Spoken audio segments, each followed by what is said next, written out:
रुद्राक्ष धारण करने का बहुत पुण्य बताया गया है। क्यों? क्योंकि ये भगवान शिव की तपस्या का सार है, तपस्या का ही मूर्त रूप है, इसीलिए इसको धारण करने वाले का बड़ा महात्म्य है।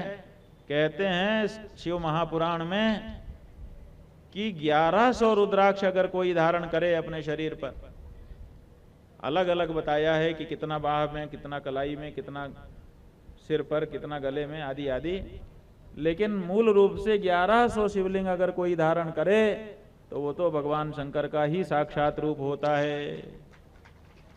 इसलिए जो 1100 रुद्राक्ष धारण करके दिख जाए तो उसको शिव के रूप में ही प्रणाम कर लेने का नियम है कि भगवान शिव ही आ रहे हैं।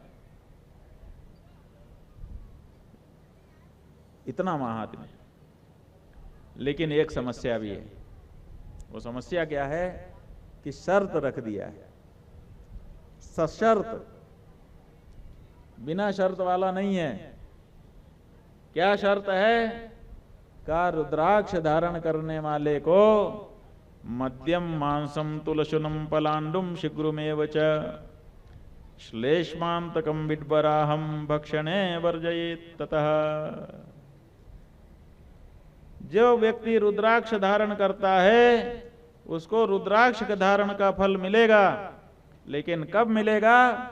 जब वो शराब ना पिए, मांसाहार न करे, लहसुन प्याज जैसी तामसी चीजों को न खाए।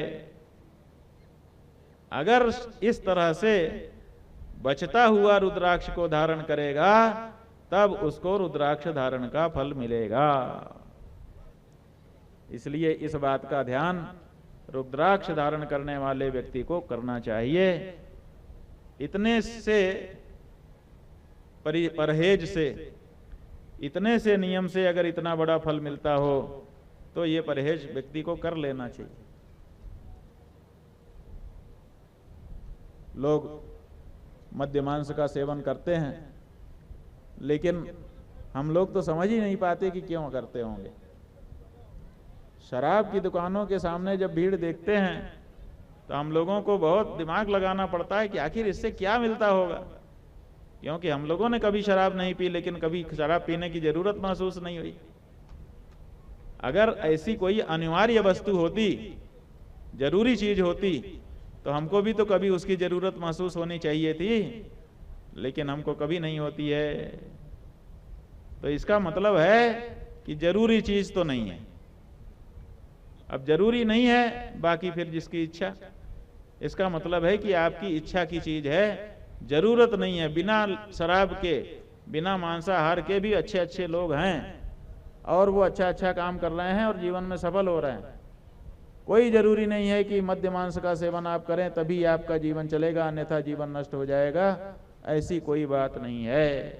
बस आपका अपना संस्कार है जिसके कारण आप ऐसे चीजों में चले गए हैं और वहां से अब उबर पाने में आपको दिक्कत महसूस हो रही है। लेकिन हिम्मत करेंगे तो बड़े से बड़े गड्ढे से भी आदमी गिर करके निकल सकता है। हिम्मत कर लेने की, दृढ़ संकल्प कर लेने की आवश्यकता है। तो ये अभक्ष अपेय छोड़ दीजिए, भगवान शिव का भक्ति करिए, रुद्राक्ष धारण करिए, देखिए आपका जीवन कैसे ऊंचा उठ जाता है।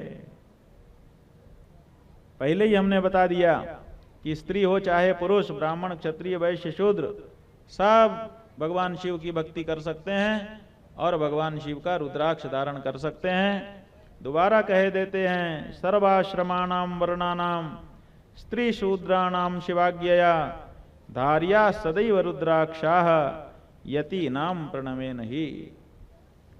चाहे किसी आश्रम के हों, ब्रह्मचारी हों, गृहस्थ हों, वानप्रस्थ हों, सन्यासी हों, चाहे किसी वर्ण के हों, ब्राह्मण हो, क्षत्रिय हो, वैश्य हो, शूद्र हो, चाहे स्त्री ही क्यों ना हो, भगवान शिव ने सबको अधिकार दे रखा है अपनी भक्ति का और रुद्राक्ष के धारण का। इसलिए सभी व्यक्तियों को रुद्राक्ष धारण करना चाहिए। यही है कि सन्यासी धारण करे तो प्रणव मंत्र का उच्चारण करके करे, और बाकी तो शिव शिव कह के ही धारण कर लें, पंचाक्षर मंत्र का उच्चारण करके धारण कर लें तो भी उनका काम बच जाता है।